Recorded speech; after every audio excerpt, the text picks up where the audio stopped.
Welcome to a conversation about South Sudan and where it stands potentially on the brink. We are delighted that you have joined us today.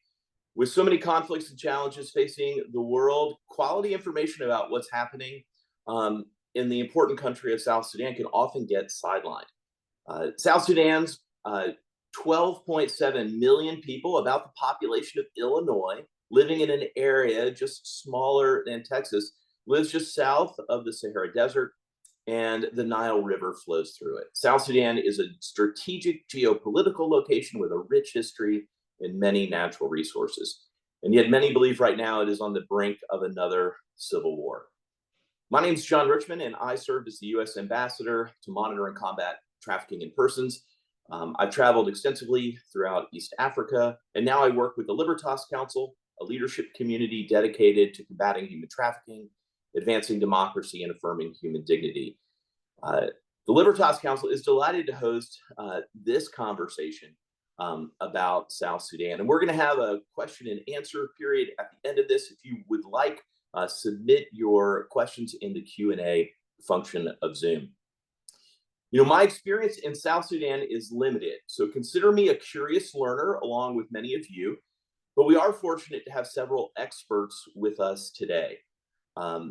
For over a decade, my friendship with Reath Tang has provided me insight and encouragement. Reath is currently a member of the National Legislative Assembly of the Republic of South Sudan and a member of the Standing Committee on Energy and Dams. He became a member of parliament after South Sudan gained its independence in 2011. He's been reinstated in parliament as part of the revitalized peace agreement. He hails from the Upper Nile region, which is oil rich. He studied engineering and architecture at the University of Juba, and he and his wonderful wife are the proud parents of 4 great kids. We are glad you're with us today, Reath. I'm also excited to welcome Patricia Rodrigues, who works with Control Risks, providing political, operational, and security analysis on the Africa region. She brings a private sector lens to our conversation, having worked in agriculture, finance, mining, oil, gas, and energy, as well as international development. She holds a master's degree in international relations and politics from University of Cambridge and a bachelor's degree in economics from the University of Leeds. So Patricia, we're thankful you're here. We also have Joshua Craze, who's been working as a researcher and writer in Sudan and South Sudan since 2007, since before independence. He has his PhD in anthropology from the University of California, Berkeley, and his essays and journalism are regularly published by the New York Review of Books, Al Jazeera, and others. I personally have benefited from reading his articles. In 2025, he published 2 reports with the Small Arms Survey, one on the RSF and the other on political violence in South Sudan, along with a 3-part essay on the present situation in South Sudan that I highly recommend. He's finishing a book right now about war and silence in the Sudans, which I'm looking forward to reading. So we're grateful, Joshua, for your effort on that book. And finally, we have Justin Lynch, who's the managing director of Conflicts Insights Group, a public benefit company that provides data-driven analysis across Africa and the Middle East. He's the co-author of the book Sudan's Unfinished Democracy. He previously was the Associated Press's correspondent in South Sudan, and his work on South Sudan has been published in all sorts of publications, including The New Yorker, Foreign Policy, Christian Science Monitor, and others. The Libertas Council has invited this distinguished group into a conversation with each other about this current situation in South Sudan. And more than a series of speeches, we've asked them to be willing to ask each other questions, highlighting areas of disagreement, and even civilly discussing perhaps some disagreements that might exist. We recognize that this is a complicated and textured environment with few easy answers. Yet the drive for peace, justice, prosperity, and human dignity warrants a robust conversation, which is what I think we can have today. So let me start with Justin. Justin, if you could provide some scene-setting remarks for those who haven't followed South Sudan closely, could you frame the environment in South Sudan since its independence in 2011, kind of through the comprehensive peace agreement, and what the context is for the current spring of 2025 crisis? Sure. So I think that, in 2005, South Sudan and really the U.S. led the CPA process with Sudan that created a roadmap for the creation of South Sudan. The independence of South Sudan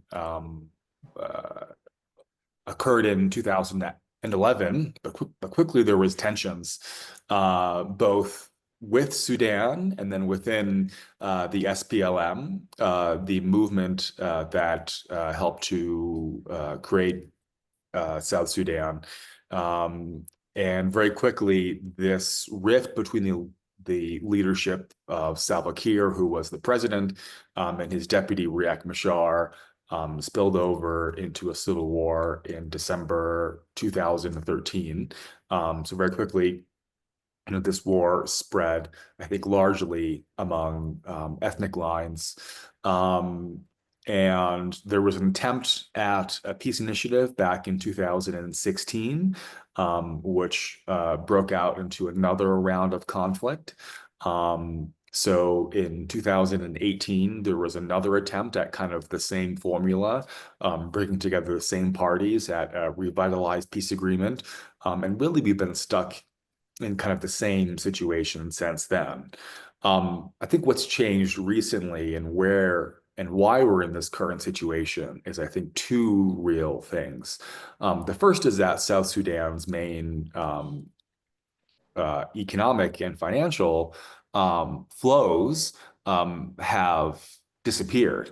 The first is oil. So almost all of the country's foreign revenues come from oil. And because the oil is piped through Sudan, the war in Sudan has meant that that pipeline has about 2/3 of the oil is not able to go to market. So it has been a huge crisis within South Sudan. And the second is, of course, the aging nature of Salva Kiir. So, he has a health crisis, and this has led to a succession crisis amongst the SPLM. And his push to, I think, place Benjamin Bolmel as his successor has caused a lot of controversy within the Dinka, within the SPLM. And so I think that within these two crises, we're seeing, I think, a renewed conflict, I think for various reasons.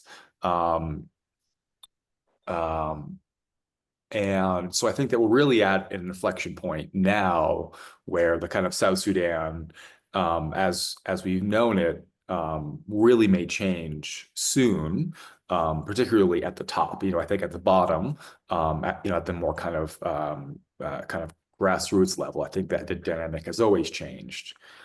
And so, I think with that summary, I'm curious, I guess, to hear from Josh kind of how that this kind of succession crisis with Benjamin Bolmel is kind of playing with the international community, and kind of how the kind of responses has been from the international community and also from kind of South Sudan. Yeah. Well, Justin, I appreciate that. Both the focus on oil revenue, as well as the succession issue. So, Josh, since Justin mentioned your name, what are your thoughts about the drivers of the current conflict? Do you see it as part of the succession and the oil revenue, or do you think there's some other factors involved? I mean, the current conflict, as we're seeing it in 2025, just continues what Salva's been doing since the signing of the peace agreement in 2018, which is to say there was a civil war that was a negotiated surrender. The opposition under Machar, the SPLA-IO, lost, and Salva, rather than using the peace agreement to form a unified government after that, used it to push against Machar. So humiliated him, forced his commanders to defect, removed him from any real power in Juba, and then actually went to war under the cover of the peace agreement, claiming it was inter-opposition fighting or intercommunal violence, but continuing to displace thousands of people yearly. There have been government campaigns against opposition forces just as the opposition collapses.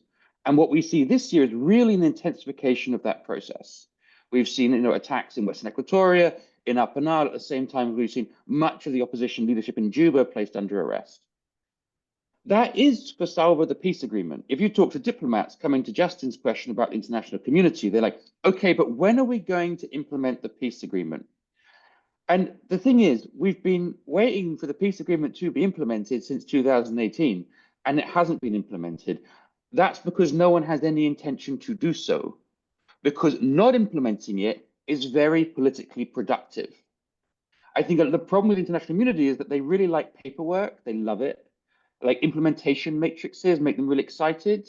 So they see all these things, these signs, and they can like tick the boxes, and the boxes aren't being ticked. And they're like, oh my God, why are the boxes not being ticked? Because no one wants to tick the boxes. It's not an apathy or stupidity. No, these are very smart, capable politicians. Procrastination is politically productive here. It allows Salva's regime to continue to fragment the opposition. And that's what's been happening. That's why elections were delayed yet again, because no one wants to threaten the power they've accrued through the peace process via popular elections. And the question for the international community is, are you now going to look at this peace agreement and once again say, what we need to do is implement it, when that's clearly not the political game? The political game, as Justin said, is the question of succession. So what I hear you saying, Joshua, is that the peace agreement is really not so much about peace, it's about just collecting power. It's a different name for war. Other factions. Rez, I'd love to hear your perspective on this. Obviously, a discussion about this can sound incredibly academic or clinical when real people on the ground are suffering, people that you know personally. Obviously, you have the perspective of not just being a member of parliament, but a youth leader at Independence. What do you think people should know about South Sudan, and how do you feel about Joshua's framing of the peace agreement? Well, thank you, John, and thank you, Joshua, and thank you also to Justin. And I think Justin really gave a brief background about the peace agreement, which is very crucial. And also Joshua said the very thing that had never been said that we were talking about, that this peace agreement, it mean that Salva Kiir is to, it actually emboldens Salva Kiir to do what he is doing right now in the cover of the peace agreement. I would like to go back a little bit to South Sudan beginning the war in 2013. You know, the war in 2013 began as the SPLM actually sent a team to grassroots to find out whether people are still very happy with the SPLM after the independence of South Sudan. So and then the people reaction was that the SPLM lost vision and direction because of too much corruption in the center. The people in the grassroots are completely forgotten. And now the SPLM have to come and do internal, transformation. And as we were approaching the election in 2015, the SPLM have to go, because we were all SPLM members, we were one political party. We were going to go for convention before the election come. And the convention, Dr. Machar, who was also the deputy chair of the SPLM, and Paganamum, who was the secretary general, and Madame Rebecca, who is the wife of late John Garang, expressed their interest that they need to compete like you used to do it here in a Democratic convention or Republican convention, that people compete and then whoever win the ticket and then will go for general election. So Salva was not happy for that because he was losing the popularities, and he decided to take the country to war, and he called it a coup d'etat, which was later on defined that it was not coup. He was actually instigating the violence so that he can control the government. So this is how we gone into war. And we had a peace agreement in 2005. It also violated, abrogated in 2016 when Machar was pushed out from Juba and Salva Kiir picked another person within the SPLMIO, the same scenario that is happening today. Because when we go in for peace, they try to divide, like Joshua said, they divide the opposition, pay money to the armed forces so that they defect from the SPLMIO and also from the opposition. So what I would like to say about this is that there is also another narrative to war, a tribal kind of war, apart from diplomatic and political thing that the international community are seeing. There is also a kind of activity within Salva Kiir and the Young Council of the tribe that he come from that try to dominate the country in the name of the Denka.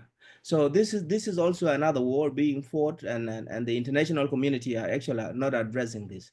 I would come to Joshua's point that the only problem is that, you know, we were talking, because I'm involved currently, I'm the acting chair of the foreign relation for the SPLM and opposition. We've been talking to international community, telling them that, look, blaming two people, you know, if you have one person that is causing the problem, and at the end of the day, the two people, both people, the one that trigger the problem, the one and the one that is offended, get blamed, then that give, you know, that person who is causing the problem not to leave, you know, what he is doing, because as long as he know that when he start problem and the two people are getting blamed all together, you are giving him or her, you know, opportunity to do what he continue to do.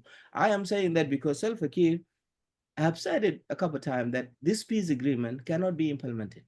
And he one time say that, you know, even God come down, this peace agreement, he cannot be able to implement it. He was not elaborate so much for people to know why this peace agreement cannot be implemented. But the real issue is he doesn't want to implement the peace agreement, and he see the peace agreement as the tool to destroy the opposition so that he can have hegemony on the government as a one-part political party, also coupled with the tribal hegemony that he is trying to do in the country. I guess the arrest of Machar in March of this year was probably a highlight in that, Rez. Yeah, the arrest of Machar is actually it is something pre-planned, because Salva Kiir and Bolmel went to UAE. They were there for like 2 weeks, and when they came back, they started, you know, relieving on the 10th of February. They relieved the governor. You know, the peace agreement give the parties to the agreement percentage. So the percentage that is given to the SPLMIO, the ministers in the national government, the governors, and also the commissioners, SPLMIO in the person of Dr. Machar have to nominate people and give them to Salva Kiir for appointment, because he's the only appointing authority. So he cannot remove, the peace agreement does not allow him to remove any official from the SPLMIO without first agreeing with the chairman and commander-in-chief of the SPLMIO. But since the beginning of this year, or the beginning of last year, Salva began to be taking, you know, the position that belong allocated to the SPLMIO. He started by removing the Minister of Defense, which was allocated to the SPLMIO, and he swapped her with one of his cadre, and he keep relieving people. And the SPLMIO put the complaint, and sometimes he doesn't want to meet with Machar. He refused completely. And recently, early this year, he removed the governor of Western Equatoria. He was attacked and pushed out from the town. And also recently, he removed also the governor of the Upper Nile state, which is also a ticket given to the SPLM-IO. So all this led to arrest of the Machar, because arrest of Machar, they claim that it is triggered by the war in Nasser. But the war in Nasser, it was used fighting with the SSPDF. The SSPDF has been in Nasser. You know, the SSPDF that was taken to Nasser are people who were taken from prison during the war. Some of them were, you know, were indicted to kill and because of the crime that they have committed. But when the war come, they were taken to war. They don't have family there. They go out and rape women and you know, killing people. And then the youth in the area don't have a good relationship with them. I come from Nasser. I am the representative of the Nasser County in the National Assembly. We were talking to the government all this time that this army need to be replaced by the unified force. Remember, the peace agreement said that the army of the SPLMIO that was fighting with the SPLMIG have to be reunified so that we form out of two army, the national army. Because most of the army that is in the government is predominantly Dinka and other tribe. And the most army in the SPLMIO is predominantly Nuer and the other tribe. So the peace agreement came with a model that this army need to be reunified so that we take out of them a national army that can compose of the national army. So that chapter in the peace agreement, Salva Kiir completely refused to implement it.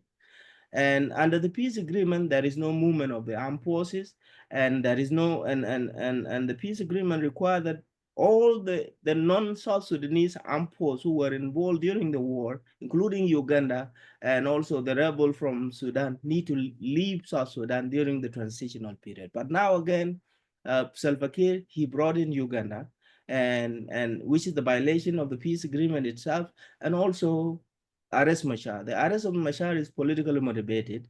It has nothing to do with what Machar has done. This is a way to abrogate the peace agreement. Like Judge say, Salva want the peace agreement to be completely abandoned so that nobody go for election. I'd love to bring Patricia into this conversation. Patricia, you've obviously been looking at this from investment and business lens. I imagine that investors are looking very carefully at what's going on with the pipeline, succession, the peace agreement. What have you seen, and how important are these pipelines that are running north through Sudan? How much do they play in this current conflict? Well, thank you, first of all, for having me. But to your question, what are investors seeing? They're quite concerned. For almost every type of investor across sectors, the biggest issue that they look at before they invest in a country is stability. So when you start to see these reports of political violence, potential damage to assets, that really does unnerve a lot of folks who might have been considering going into the country in the first place. In the oil and gas sector, which is where South Sudan derives most of its government revenues, as Justin mentioned in his opening remarks, the damage to one of the pipelines was particularly debilitating for the South Sudanese economy. Now, as we understand it, the force majeure has been lifted by the government of Sudan, which means that South Sudan has been able to resume its oil exports via the Port Sudan. And that has been very good news for Kiir's government, because for nearly a year, a lot of revenues had not been flowing because of damage to the pipeline and because the government of Sudan had declared this force majeure. So there has been a return of the revenues, I would say, and one would expect that this timing of the crisis coincides quite closely with the lifting of the force majeure. So there is something to be said around how government revenues started, or the government coffers have now been revitalized by the flowing of oil, and therefore this allows Salva Kiir to be able to fund some of the more military operations that have been going on. So on the revenue side, we have seen that as a possibility for the timing of this particular crisis. On the overall investment side, a lot of Western companies have already left, and left quite a long time ago. And that gap that has been left by them has really been filled by regional companies, and increasingly there's been more interest from the Gulf for investments in South Sudan and Sudan alike.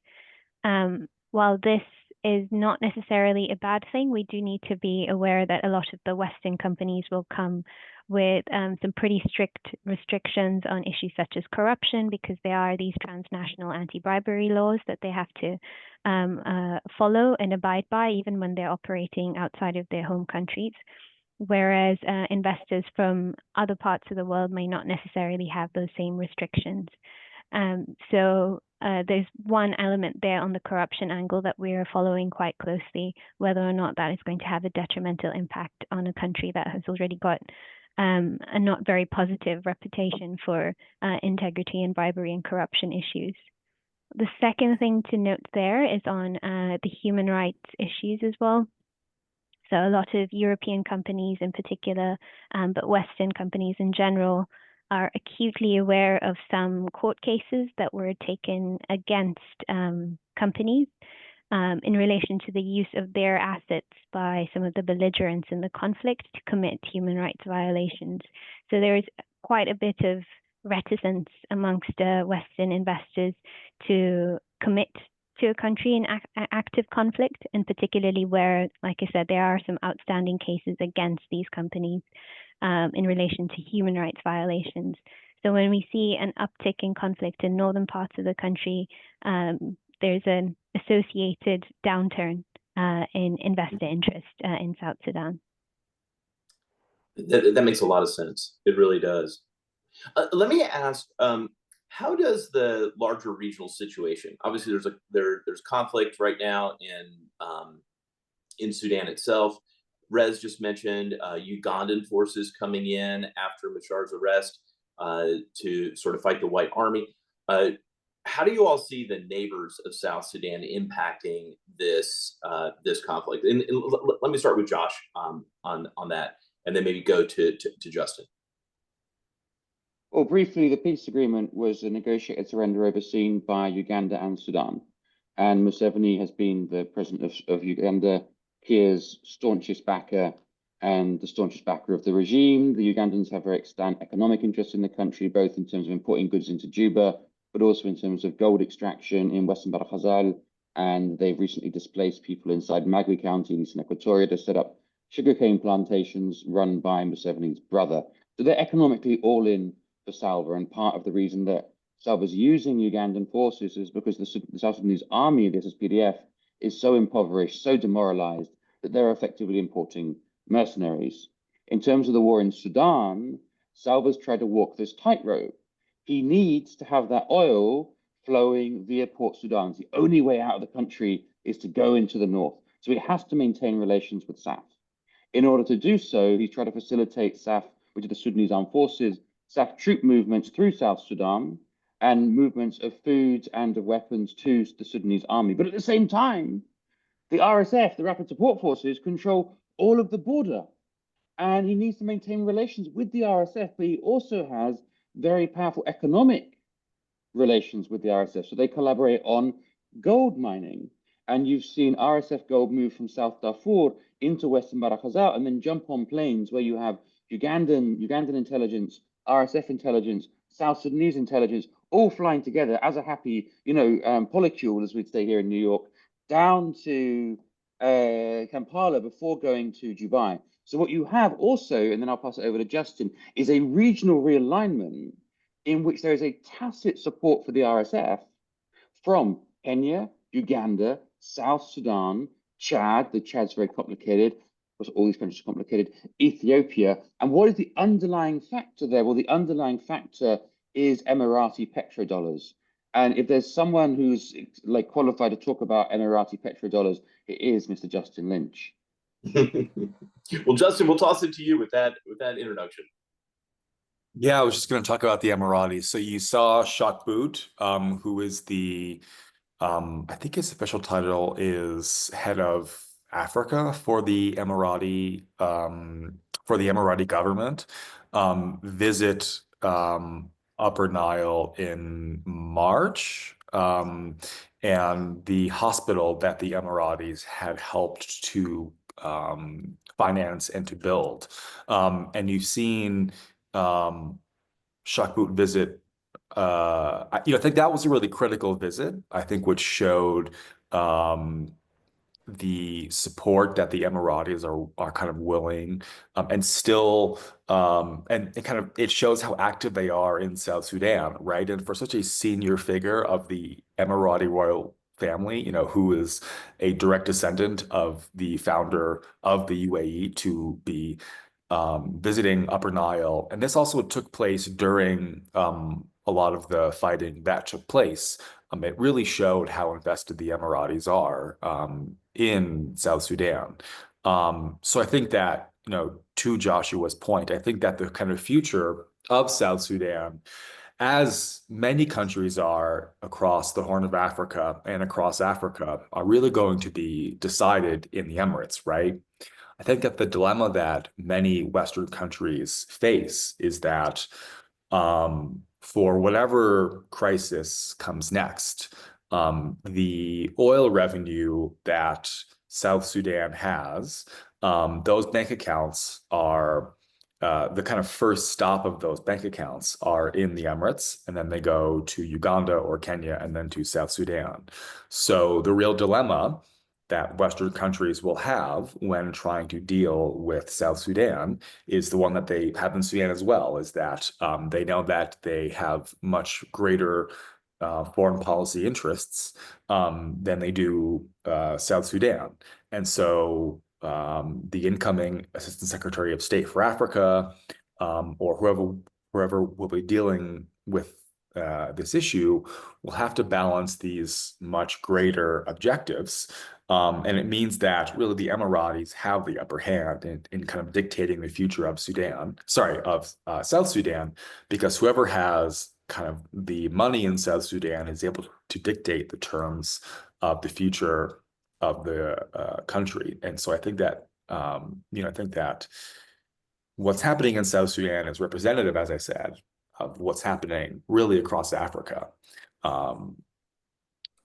And it's a dilemma that Western countries haven't really been able to figure out, because it's a kind of difficult one, right? Yeah. When it comes to how you would prioritize interventions, obviously we have kind of a current crisis in terms of humanitarian concerns and current conflict that needs to be resolved, and then broader, longer-term crisis. What are the suite of interventions that you all think could be effective for the short-term acute challenge that we have right now on the ground? I throw that open to anybody.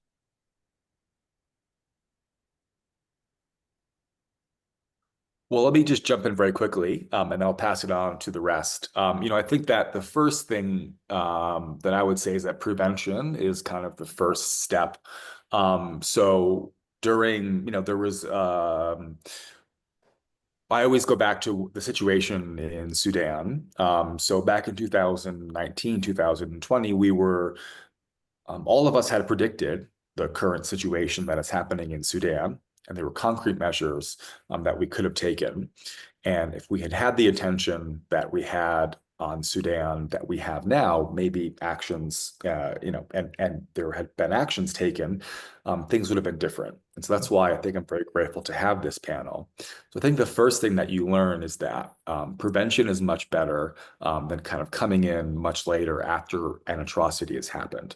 The second thing that I think that you learn, I know that Ambassador Gratian is on the line, and that when you speak with diplomats from the State Department, I think that they will say that their lesson learned from 2013 to 16 is that high-level intervention from the president himself is critical for real policy change.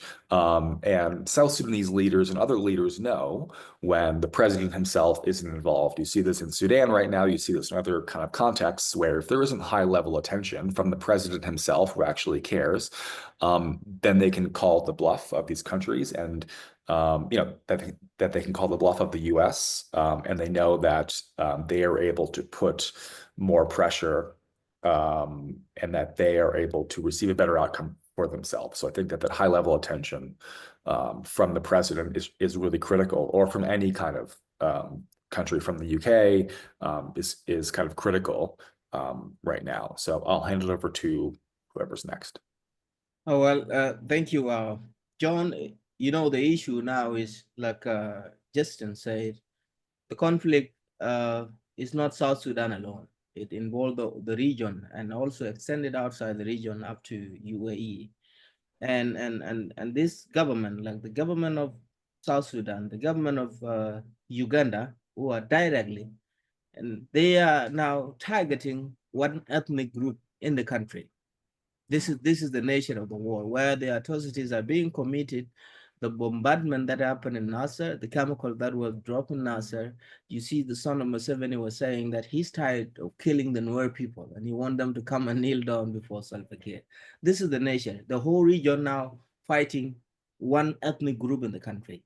And recently, you have seen, maybe 2 days ago, the cabinet of prime ministers came up with a strategy that they call strategic response to Nasser incident, profiling all the 16 counties of the Nuer people, say 9 of them are very hostile, and 7 of them are very friendly. These are kind of things that are leading to the genocide against one ethnic group. This is one thing. Concerning how we can rescue the situation in South Sudan, first of all, you need to tell if there is any power in the world, especially if you talk about the US and maybe the European Union, which in now all the ambassador of the Troika, they are calling for Salva to accept, the table and the dialogue, and they should come to table, him and Machar and all the people involved in the peace agreement. I think the first thing that we need to do is to tell the outside actor to leave South Sudan. If you remember, there was the resolution 2428 in 2018 by the UN Security Council,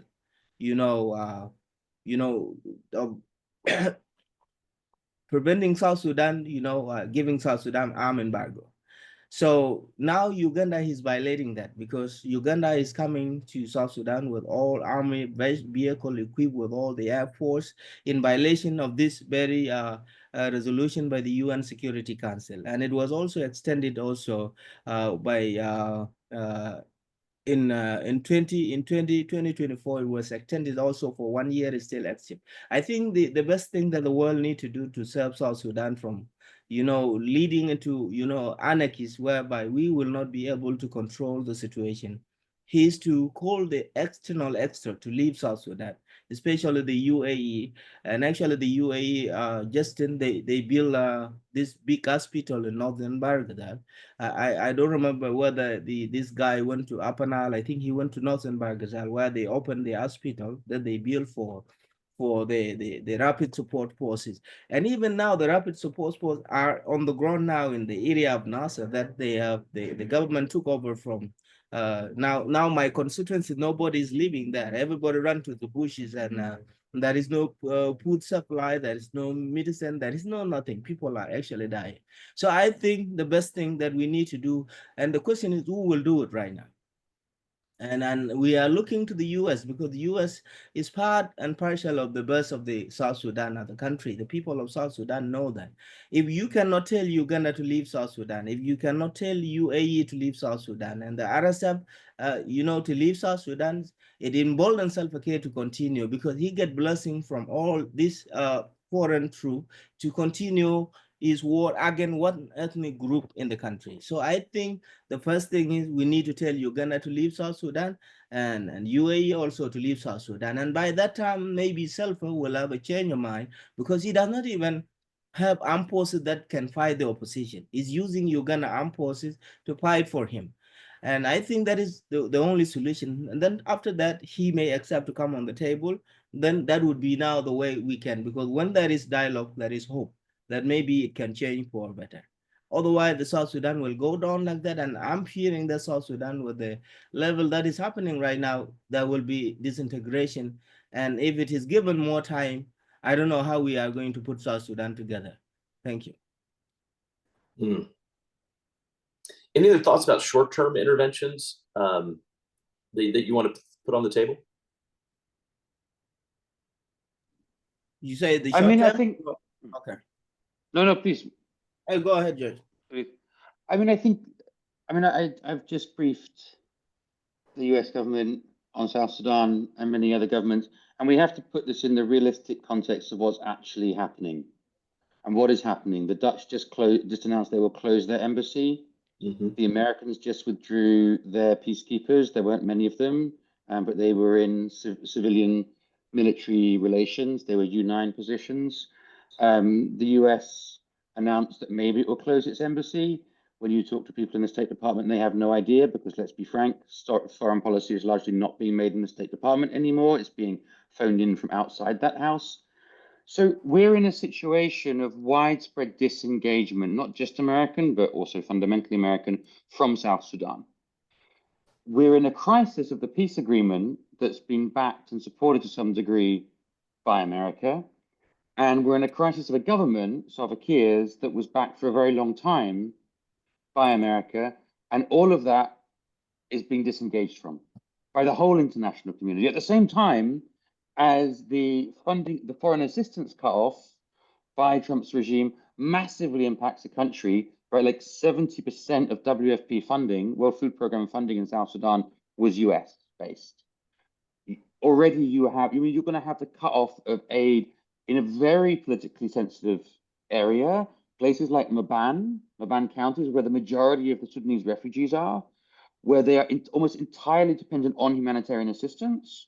We'll have no humanitarian assistance. Just at the moment when there is RSF recruitment, SAF recruitment, SPLIO recruitment in those areas. It is a humanitarian pullout that it will ignite conflict all over the country. So that's the context in which we have to look at short-term measures. The reality is there is no capacity in the global north for any sort of sustained engagement on South Sudan. And people are just closing the embassies. The lights are going out. And I think really to think about a substantive way of living with and dealing with South Sudan means for people engaged in the diplomatic process, they have to think about the UAE, they have to think about Sudan, about Saudi, because there is no light coming from DC today. It is so challenging to hear you talk about widespread disengagement by the United States, particularly at this time when perhaps engagement in Africa is more important than ever. You mentioned the succession issues of South Sudan, but in the next decade, there will be succession issues likely in Uganda, in Rwanda, and throughout the region. It seems like a lot of instability right now. Joshua, you also made a comment earlier about kind of feckless diplomats worrying about whether boxes are being checked and putting too much emphasis on documents. What would effective engagement look like by the international community? I'd love to hear your perspective on how could the international community, if it decided to lean in more effectively right now. I mean, as I said, I think this is a bit of a fantastical exercise because they're not going to lean in. But if they were to lean in, it would have to be to recognize that this peace agreement is not going anywhere. This peace agreement is not leading to elections, and it's not producing a democratic society. So then it would be a sustained engagement with the incredibly, really rich vernacular democratic culture inside South Sudan, with the many actors on the ground who have widespread egalitarian political legitimacy, and that's from customary authorities to members of self-defense forces that are resisting the encroachment of a government that is fundamentally predatory. It would be for the international community recognizing that their engagement in South Sudan was going to have to be a long-term durational process of trying to revitalize and assist the real democratic forces in the country, which are frankly not in the government. And at the same time, there should be a disengagement from support to the government wherever it's feasibly possible and doesn't create humanitarian suffering. But I'm also really interested to know from Patricia Rodrigues what a sort of economic engagement with the country should look like going forward. Very happy to answer that. I will admit that the kind of diplomacy and policy space is not something I typically engage with. But in terms of kind of the business environment, as I said, a lot of what people are looking for is stability. When you speak to some of our clients who are still actively working in South Sudan, be they in agriculture, telecoms, or even the oil and gas industry, they are fundamentally concerned about two things. One is the safety of their people and their assets. So being able to provide guarantees for them to continue to do business from, be that, the government side or wherever that those security guarantees are going to come from, that will enable them to continue to carry out and conduct business. And remember, this is a largely rural country with not too many formal employment opportunities. So I think there should be a bit of a prioritization of the businesses that are already operating in country to make sure those who are in employment at a time when the government is lacking any kind of finances will be able to continue to operate. Then the second thing that they are primarily concerned about is I would say, operating/legislative environment for business. When so much attention is being placed on the conflict, when a lot of the revenues are being directed towards military operations, it means like the rest of the public service falls apart really, and that delivery of public services to ordinary citizens is not necessarily happening. And so this tends to put a lot more pressure on the few businesses that are operating, and there is a heightened expectation on them to somewhat step in where the government is not able to do so. So there have been some concerns amongst, the folks in the north, where displaced populations are now moving towards oil and gas facilities because they know that these facilities are going to be protected because everyone wants to protect the oil and gas facilities. So that presents quite a few complications for the owners and operators of these facilities, because then they are being asked by communities to provide protection in a way that they're not supposed to do or have not been, are not intended to do. So there is a huge amount of concern on that front about how you interact with your local communities and how you do that in a way that is beneficial for both the local communities, but also ultimately businesses who are there to make profits. So when we bring this all back to how does the engagement work, I think you'll find a lot of the business community is willing and able to provide some I would say practical ways of doing things in a way that I think a lot of the political talking and diplomatic talking doesn't necessarily address. So how do you get, I think it's a very small percentage of the roads in South Sudan are tarmacked. How do you start doing that to facilitate access to some of the more rural populations? For humanitarian organizations, as you mentioned, funding is being scaled back. So how do you ensure the delivery of humanitarian aid to some of the people who need it the most? What mechanisms are in place to be able to facilitate the movement of this humanitarian aid, be that through access to currency, mobile money payments, that sort of thing? What is the infrastructure that you need to be able to facilitate that? And once you start having those practical conversations, perhaps that can build on to some of the more peace building and conflict resolution mechanisms that are greatly needed in this context. But the business, I'll just summarize that to say that the business practicalities, I think sometimes a lot of the political talks don't necessarily think through the fact that, there are some practicalities that businesses need to face on the ground and are facing on the ground. And these are the potential institutions that are generating revenues outside of the government, so perhaps should have a bit of a voice there. Appreciate that perspective, Patricia. Justin, one of the questions we got in the chat reinforces this question about international engagement in the international diplomatic community. It says, how do we make this conflict important enough to the administration, I assume they're meaning the US administration, that they take a look at it and invest energy and political capital? What other potential organizations or nations could have the needed leverage and strength to enforce the agreement? Which, of course, I think Josh was just arguing we have to accept that the agreement's not going to work. But this question wants to assume that there's still ability to leverage it. What are your thoughts about how to make this conflict important enough to the administration, or what other international organizations could come to bear? Yeah, I think it's a really important question that was raised. And I think that I would challenge the assumption there that more attention leads to better outcomes, because we've seen, particularly in the Sudans, how more media attention and how more populist narratives often lead to worst outcomes.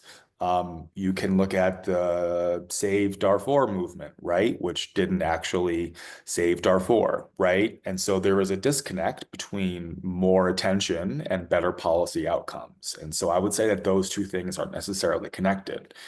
And I would say that instead of saying, let's get more attention, we should say, what are the better policy options that we should be pushing? One, I think, specific thing that I think that any government interested in anti-corruption and businesses who are interested in anti-corruption should be pursuing, and perhaps businesses should be pursuing themselves if they want to avoid government stepping in, is that those, I think, oil traders and businesses that are purchasing South Sudan's oil, I think that they should be proactive in publicly releasing the accounts that they are publishing, or sorry, that they are paying this oil, these fees into, the amount that they're paying into, and that they should be transparent. You see this in other countries, and that companies are much more transparent about where they're paying. And I think that that is one particular lever for governments to use where they can force oil companies to publish this information. Of course, South Sudan, you know, this oil is in the ground and is their sovereign right as a country, but they also live in an international system where this payment is coming from outside. So the international community does have some ability to have oversight into how these payments are reflected in this international space, and there are creative ways to promote accountability and to promote at least good governance, to see where is the money going, where is it held, will this have an impact and change the fate of South Sudan? You know, it's these small steps that I think that need to be taken in kind of concert, that when you add them up over time can have an impact. Appreciate that focus on kind of how following that money and how the payments are made and how that engagement could be helpful.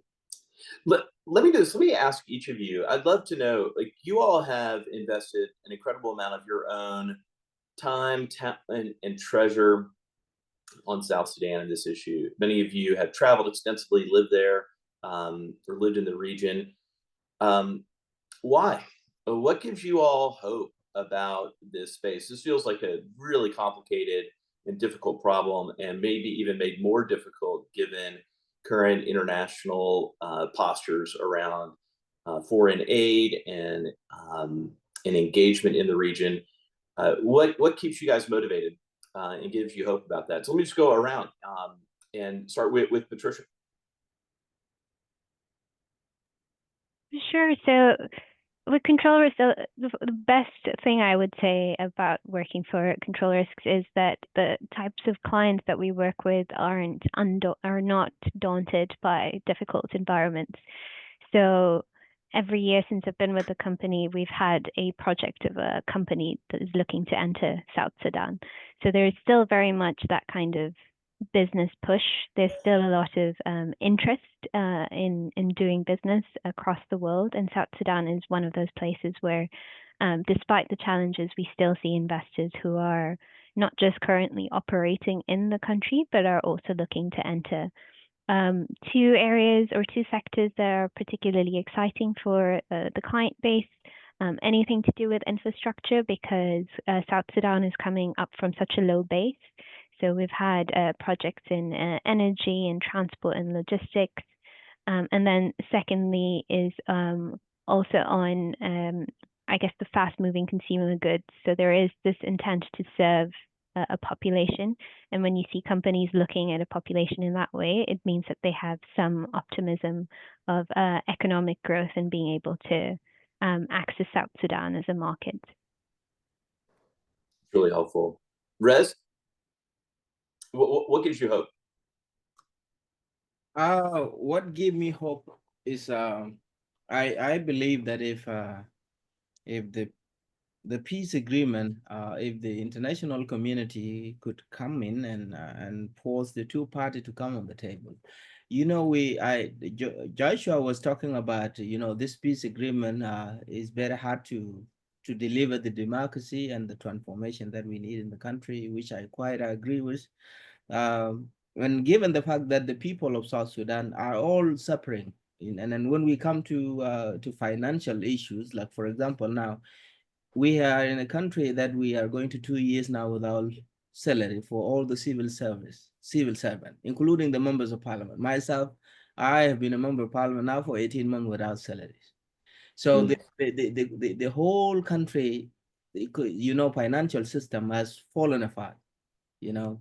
And that also lead me that if the international community could come in, like Justin was saying, the oil money come from the international market. And if there is a way that the international community could come in and to force this money to be put into escrow account, whereby a third party can manage this money instead of going to the government to use for killing the people of South Sudan. And by the way, I was talking about one region. It is not one region. This is all over across South Sudan. The whole communities of South Sudan are suffering, including the people that come from the president area. So what could give me hope is that I hope that the US government, because the only country that I think that can have a leverage on South Sudan is the United States, given the fact that they were part of bringing South Sudan out from Sudan. You know, we call them the midwife of South Sudan.